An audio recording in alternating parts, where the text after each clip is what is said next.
அஸ்ஸலாமு அலைக்கும் வரஹ்மத்துல்லாஹி வபரகாத்துஹு. அஊது பில்லாஹி மினஷ் ஷைத்தானிர் ரஜீம். பிஸ்மில்லாஹிர் ரஹ்மானிர் ரஹீம். ரப்பிஸ் ரஹ்லி சொதரி ஒயசிர்லி அம்ரி வாஹுலுல் உக்ததம் மின் லிசானி யஃப்கஹு கௌலின். அளவற்ற அருளாளனும் நிகரற்ற அன்புடனுமாகிய அல்லாஹ்வின் திருப்பெயரை கொண்டு ஆரம்பம் செய்கின்றோம். நாம் குர்ஆன் கூறக்கூடிய ரகசியங்கள் அப்படிங்கிற தலைப்பில் பலவிதமான உயிரினங்கள், பறவைகள், விலங்கினங்கள்னு சொல்லி பலதை பற்றியும் தெரிஞ்சு வரோம். இதில் சொல்லப்படக்கூடிய விளக்கங்கள் நமக்கு உள்ளத்துக்கு தெளிவாகவும் அல்லாஹ்வின் புறத்திலிருந்து நமக்கு நேர் வழிகாட்டியாகவும் பல அறிவுரைகளை கூறக்கூடியதாகவும் இருக்குது. அந்த அடிப்படையில் இன்றைய பதிவில் நாம் காணக்கூடிய விலங்கானது மாடு. இந்த மாட்டை பற்றி பார்க்குறதுக்கு முன்னாடி இஸ்லாத்தை பொறுத்த வரைக்குமே ஆடு, மாடு, ஒட்டகம் இவை அனைத்துமே பலி பிராணிகளாக இருக்குது. இறைவனுக்காக சமர்ப்பிக்கப்படக்கூடிய ஒரு விலங்காகவும் இதன் மூலம் நமக்கு கிடைக்கக்கூடிய அருளை பற்றி விளக்கமளிக்கக்கூடியதாகவும் இருக்குது. அது மட்டும் இல்லாமல் திருமறை குர்ஆனில் மாடு அப்படின்னு ஒரு சூறாவே இறக்கப்பட்டிருக்கு. 2வது அத்தியாயமான சூரத்துல் பக்கரா அப்படின்னு அதுக்கு பேர். அது மாட்டை குறித்து வரக்கூடிய ஒரு சம்பவத்தையும் தனக்குள்ளே சொல்லி காட்டுது. இதனை பற்றி 2வது அத்தியாயத்தின் 67வது வசனம் துவங்கி 73வது வசனம் வரைக்கும் அந்த சம்பவம் என்ன அப்படிங்கிறத நமக்கு தெளிவுபடுத்துகிறான். நபி மூசா அலைஹிஸ்ஸலாம் அவங்களுடைய காலத்தில் ஒரு சம்பவம் நடக்குது. ஒரு மனிதர் இறந்து போயிட்டுறாரு. அந்த மனிதரை கொலை செஞ்சது யாருன்னு தெரியாமல் அந்த மக்கள் எல்லாம் அல்லோலப்படுறாங்க. ஏனெனில் அந்த மனிதன் ரொம்ப முக்கியமான ஆளும் கூட. அப்படி யார் அவனை கொலை பண்ணது அப்படின்னு சொல்லி கண்டுபிடிப்பதற்காக மூசா அலைஹிஸ்ஸலாம் அவங்கள்ட்ட அந்த மக்கள் வந்து உன்னுடைய இறைவன்கிட்ட உதவி கேட்டு அது யாருன்னு கண்டுபிடிச்சு கொடுங்கன்னு கேட்குறாங்க. இதன்படி மூசா நபியும் அல்லாஹ்விடத்தில் பிரார்த்தனை செய்யவே அல்லாஹ் தஆலா ஒரு காளை மாட்டை அறுக்கணுங்கிற கட்டளையை கொடுக்குறான். இதை அந்த மக்கள்கிட்ட சொல்லவுமே அவங்க நாங்கள் உன்னை கண்டுபிடிச்சி சொல்ல சொன்னால் நீங்களோ எங்களை மாட்டை அறுக்க சொல்லி கேட்குறீங்களே அப்படிங்கும்போது இது இறைவனுடைய கட்டளை அப்படிங்கிறதுனால சரி அப்படின்னு ஒரு மாட்டை அறுக்க முன் வராங்க. ஆனால் அந்த மாடு எப்படிப்பட்டது அப்படின்னு உன்னுடைய இறைவன்கிட்ட கேட்டு சொல்லுங்க அப்படிங்கும்போது மூசா அலைஹிஸ்ஸலாம் இறைவனுடைய கட்டளையின் பேரில் அது கிழடும் அல்ல, ரொம்ப கன்றுக்குட்டியாகவும் இல்லை, இடைப்பட்ட தரத்தில் இருக்கக்கூடிய ஒரு மாடு அப்படின்னு சொல்கிறாங்க. அதன் பின்னரும் அந்த மக்கள் அந்த மாடு என்ன நிறத்தில் இருக்கும் அப்படின்னு இறைவன்கிட்ட கேட்டு சொல்லு அப்படிங்கும்போது அது பார்ப்போரை வசப்படுத்துகிற கருமஞ்சள் நிற மாடாக இருக்கும் அப்படின்னு சொல்கிறாங்க. ஆனால் அதன் பின்னரும் அந்த மக்கள் கேள்வி கேட்டு இன்னும் அந்த மாட்டினுடைய தன்மைகள்லாம் எப்படி இருக்கும்னு கேட்டு சொல்லுங்க அப்படின்னு சொல்லவே நபி மூசா அலைஹிஸ்ஸலாம் அவங்க அந்த மாடு நிலத்தை உழக்கூடியதாகவோ இருக்கக்கூடாது, விவசாயத்துக்கு பயன்படுத்துகிற மாடாகவோ நீர் இறைக்க பழக்கப்படாத மாடாகவோ இருக்கணும், அதுக்கு எந்த குறைகளும் இருக்கக்கூடாது, தழும்புகள் இருக்கக்கூடாது, அது சுதந்திரமான ஒரு மாடாக இருக்கணும் அப்படின்னு சொல்கிறாங்க. இதனை கேட்ட அந்த மக்கள் நீங்கள் சரியாக தான் சொல்லியிருக்கீங்க அப்படின்னு சொல்லி அப்படி ஒரு மாட்டை தேடுறாங்க.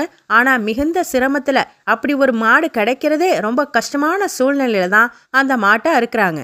அதை பற்றி தான் நீங்கள் ஒருத்தரை கொண்டுட்டு அதை குறித்து விவாதிச்சுக்கிட்டு இருந்தீங்க. அதை பார்த்தனா உங்களுக்கு தெளிவை கொடுத்தேன், உங்களுக்கு அந்த விஷயத்தை அறிவித்து கொடுத்தேன். அந்த மாட்டினுடைய ஒரு பகுதியை எடுத்து அதனை கொலை செய்யப்பட்டவனுடைய மேனியில் அடியுங்க. அவர் எந்திரிச்சு உங்களுக்கு தன்னை யார் கொலை செஞ்சாரு அப்படிங்கிற உண்மையை சொல்லிட்டு மறுபடியும் மரணிப்பார்.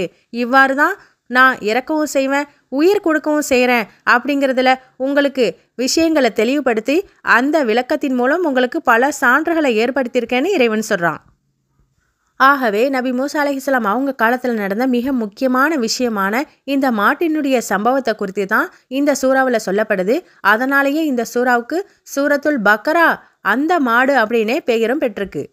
ஆக யூதர்கள் இந்த ஒரு சடங்கு முறையை இன்ன வரைக்கும் அவங்க வேதத்தில் சொல்லப்பட்ட சட்டங்களுக்கு உட்பட்டு அப்படி ஒரு மாடை தேடி, ஒரு ரெட் ஹைஃபர் அப்படின்னு சொல்லப்படக்கூடிய ஒரு சிகப்பு மாட்டை தேடி அதற்கு எந்த குறையும் இருக்கக்கூடாது, எந்த ஊனமும் இருக்கக்கூடாது, அப்படி ஒரு தரமான மாட்டை அவங்க தயாரித்து அதனை எரித்து அதை அந்த தண்ணியை யார் மேலே தெரிக்கிறாங்களோ அவங்க தூய்மை அடைந்தவங்க அப்படின்னு சொல்லி இன்ன வரைக்கும் அந்த சடங்கை செய்கிறத நம்ம பார்க்கலாம். இன்னும் இந்த சூரா பக்ராவை பற்றி பார்த்தோன்னா குர்ஆனில் இருக்கிறதுலேயே மிகப்பெரிய சூறாவாக சூரத்துல் பக்ரா தான் இருக்குது. இதில் மிக முக்கியமான பல ரகசியங்களும் பல முக்கியமான விஷயங்களையும் அல்லாஹ் நமக்கு எடுத்து சொல்லி பல அறிவுரைகளையும் சொல்லியிருக்கான். இது மட்டுமல்லாமல் மாடு சம்பந்தப்பட்ட இன்னொரு விஷயத்தையும் அல்லாஹ் தஆலா திருமறை குர்ஆனில் சொல்லும்போது நபி யூசுப் அலைஹிஸ்ஸலாம் அவங்களுடைய வாழ்க்கையில் நடைபெற்ற ஒரு சம்பவம் தான் அது. நபி யூசுப் அலைஹிஸ்ஸலாம் அவங்களுடைய வாழ்க்கையை சுருக்கமாக பார்த்தோன்னா அவங்க நபி யாக்கூப் அலைஹிஸ்ஸலாம் அவங்களுக்கு மகனாக பிறந்து பின்னாடி அவங்களுடைய சகோதரர்களுடைய சூழ்ச்சியின் காரணமாக குடும்பத்தை விட்டு பிரிஞ்சு அவங்க வேறொரு நாட்டுக்கு கைதியாக பிடிக்கப்பட்டு போகிறாங்க. அங்கே தான் அரசவையில் முக்கிய பொறுப்பில் இருக்கக்கூடிய ஒருத்தரினுடைய வீட்டுக்கு அவங்களுடைய பொறுப்பாளியாக ஒரு அடிமையாக அந்த வீட்டுக்கு போகிறாங்க. அதன் பிறகு அங்கேயே வளர்றாங்க. அறிவுலையும் அழகுலையும் சிறந்து விளங்குறாங்க. இதனை கண்ட அவங்களுடைய எஜமானியான அந்த பெண்மணி இவர்கிட்ட தவறாக நடக்க இவங்களை தீமையான வழிக்கு அழைக்கவே அவங்கள்ட்ட சிக்கி நாம் இந்த தவறை செய்கிறத விட சிறைக்கு போகிறது எவ்வளோதோ மேலு அப்படின்னு சொல்லி அழகும் அந்தஸ்தும் உள்ள ஒரு பெண்மணி தீமைக்கு அழைத்தும் அதிலிருந்து ஒதுங்கி அவங்க பாதுகாப்பை அல்லாஹ்விடத்தில் வேண்டுறாங்க. அப்படி ஒரு நாள் அந்த பெண்மணி தவறாக நடக்க முயற்சித்த போது நபி யூசுப் அலைஹிஸ்ஸலாம் அவங்க மேலேயே இல்லாத பொய்யை சுமத்தி அவங்கள ஜெயிலுக்கும் அந்த பெண்மணி அனுப்புகிறா. ஆனால் விசாரணையில் யூசுப் நபி மேலே எந்த தவறும் இல்லை, அவர் எந்த குற்றமும் செய்யலை அப்படின்னு நிரூபிக்கப்பட்டாலுமே இவரை வெளியே வச்சிருக்கிறத விட கொஞ்ச நாள் சிறையில் இருக்கிறதே சிறந்ததுன்னு சொல்லி அவங்க சிறையில் அடைக்கப்படுறாங்க. அதற்கு பிறகு அந்த சிறைக்கு போன பிறகு நடந்த சம்பவத்தில் தான் இந்த மாட்டினுடைய விளக்கத்தையும் நம்ம பெற முடியும். அப்படி சிறைக்கு போனதுக்கு பிறகு அவங்க கூடவே இன்னும் 2 கைதிகளும் அடைக்கப்பட்டிருக்காங்க. அப்போது அந்த கைதிகள் கனவு காண்றாங்க. நபி யூசுப் அலைஹிஸ்ஸலாம் அவங்கள பொறுத்த வரைக்கும் அல்லாஹ் தஆலா அவங்களுக்கு ஸ்பெஷலான ஒரு அறிவை கொடுத்துருந்தான். அதாவது கனவுக்கு விளக்கம் சொல்லக்கூடிய அந்த தன்மையும் தகுதியும் அவங்களுக்கு இருந்துச்சு. அந்த அடிப்படையில் சிறையில் இருந்த ஒருத்தர் சொல்கிறாரு, நான் ஒரு கனவு கண்டேன், அதில் நான் மது ரசம் பிழிவதை போல கண்டேன் அப்படின்னு சொல்கிறாரு. ஒரு மனிதரோ, நானும் கனவு கண்டேன், என்னோட தலையில் ரொட்டியை வச்சுட்டு இருக்கேன், அப்போ அதனை பறவைகள் கொத்தி சாப்பிடுவது போல இருந்துச்சு அப்படின்றாங்க. இதையடுத்து நபி யூசுப் அலைஹிஸ்ஸலாம் இந்த கனவுக்கு விளக்கம் சொல்லும்போது, உங்களுடைய எஜமான் உங்களில் ஒருத்தரை கொலை செஞ்சிடுவார், இன்னொருத்தர் வெளியே விடுதலை செய்யப்படுவார். அதாவது யார் பழரசம் புளிகிற மாதிரி கனவு கண்டீங்களோ நீங்கள் உயிர் பிழைச்சி வெளியே போயிடுவீங்க. இன்னும் தலையில் ரொட்டியை சுமந்து அதனை பறவை கொத்தி சாப்பிட்ற மாதிரி கனவு கண்டதின் விளக்கம் நீங்கள் தூக்கு தண்டனை கைதியாக மரணிக்க போகிறீங்க அப்படிங்கிற விளக்கத்தை சொல்கிறாங்க. அப்படி சொல்லிட்டு இதில் வெளியே போகக்கூடிய அந்த கைதியிடம் நீங்கள் வெளியே போனீங்கன்னா மன்னர் இடத்துல என்னை பற்றி சொல்லி என்னை வெளியே கொண்டு வரதுக்கான முயற்சியை செய்யுங்க அப்படின்னு சொல்லி அனுப்புகிறாங்க. ஆனால் ஷைத்தானின் காரணமாக அவன் இந்த மனிதருக்கு மறதியை ஏற்படுத்தி அவங்க ஜெயிலில் இருக்கும்போது நடந்த இந்த சம்பவத்தை அவர் மறந்தே போயிடுறாரு வெளியே போன பின்ன. இந்த சம்பவத்தை எல்லாத்தையும் அல்லாஹ் தஆலா சூரா யூசுப் என்ற 12வது அத்தியாயத்தில் வருசலாக சொல்லிக்கிட்டே வரான்.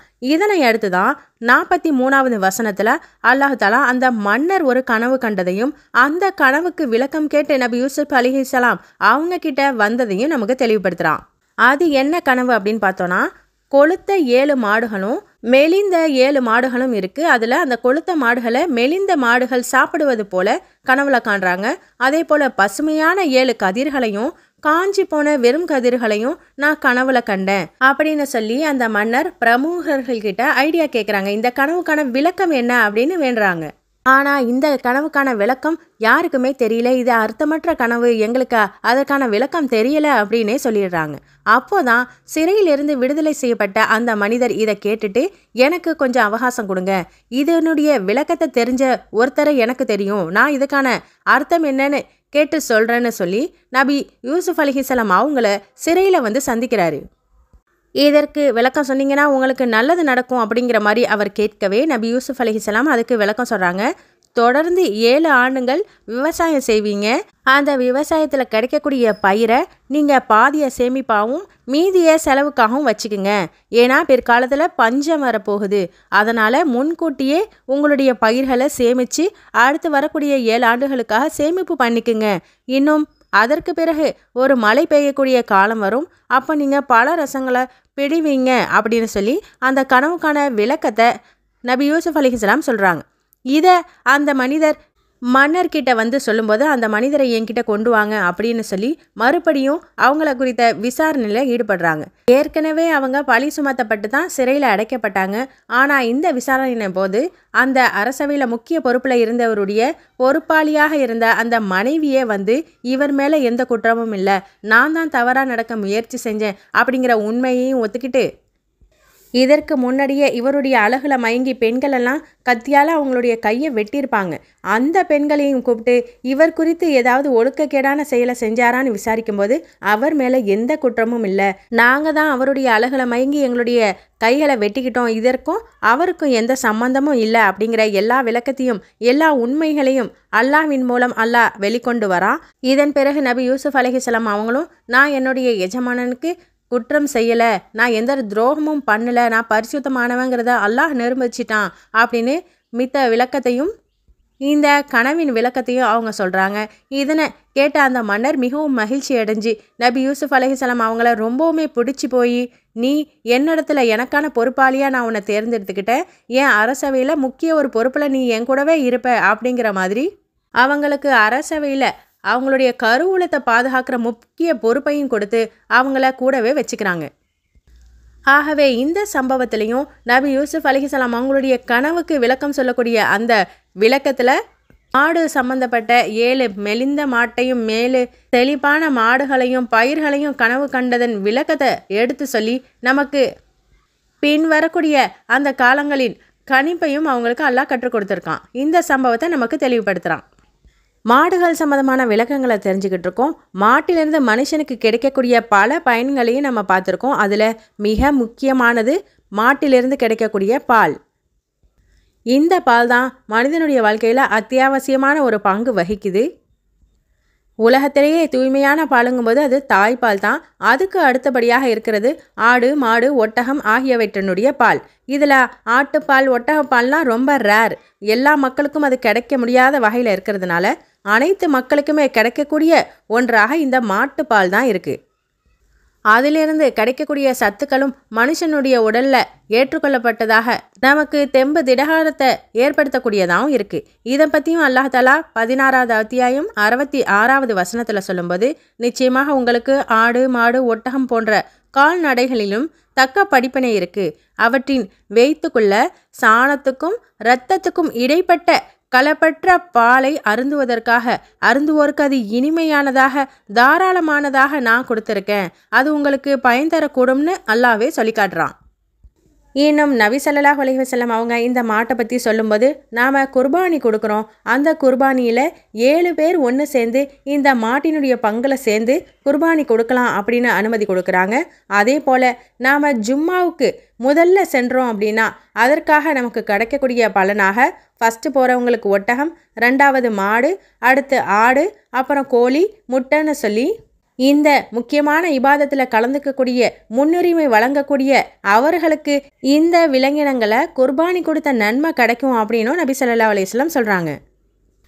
ஆகவே மனிதனுக்கு இந்த மாட்டின் மூலம் பயன்களும் பல சிறப்புகளும் இருக்குது அப்படிங்கிறத இறைவன் நமக்கு தெளிவுபடுத்துகிறான். இன்னும் சில மதங்களில் இந்த மாடு கடவுளாகவே கருதப்படுது. கோமாதா அப்படின்னு சொல்லியும் இந்த மாடுகளுக்கு பல வணக்க வழிபாடுகளும் அதனுடைய சிறுநீரை கூட புனிதமானதாகவும் கருதக்கூடிய கொள்கைகளையும் நம்ம பார்க்குறோம். ஆனால் உண்மையில் எக்காலமும் ஒரு விலங்கினம் கடவுளாக ஆக முடியாது அப்படிங்கிறத நம்ம புரிஞ்சுக்கணும். மாடுகளும் மித்த பிற உயிரினங்களும் அல்லாஹுடைய படைப்புகளில் ஒன்றா இருக்குது, அதன் மூலம் மனிதர்களுக்கு பல பயன்கள் இருக்குது அப்படின்னு தெரிஞ்சுக்கணும் தவிர்த்து அதனை கடவுள் அளவுக்கு நாம் உயர்த்தக்கூடாதுங்கிறதையும் புரிஞ்சுக்கணும். அல்ஹம்துலில்லாஹ், இன்றைய பதிவில் நாம் மாடு சம்பந்தமான பல விளக்கங்களை தெரிஞ்சுக்கிட்டோம். இது உங்களுக்கு பயனளிக்கக்கூடும்னு நம்புகிறோம். தொடர்ந்து இல்முல் இஸ்லாமோடு இணைந்திருப்போம். நல்ல விஷயங்களை நாமும் தெரிந்து அதனை அடுத்தவர்களுக்கும் தெரியப்படுத்தி அந்த நன்மையும் அடைந்து கொள்வோம். இன்ஷா அல்லாஹ் வரக்கூடிய நாட்களில் வேறொரு விலங்கினத்தோடு உங்களை சந்திக்கிறோம். அஸ்ஸலாமு அலைக்கும் வரஹ்மத்துல்லாஹி வபரகாத்துஹு.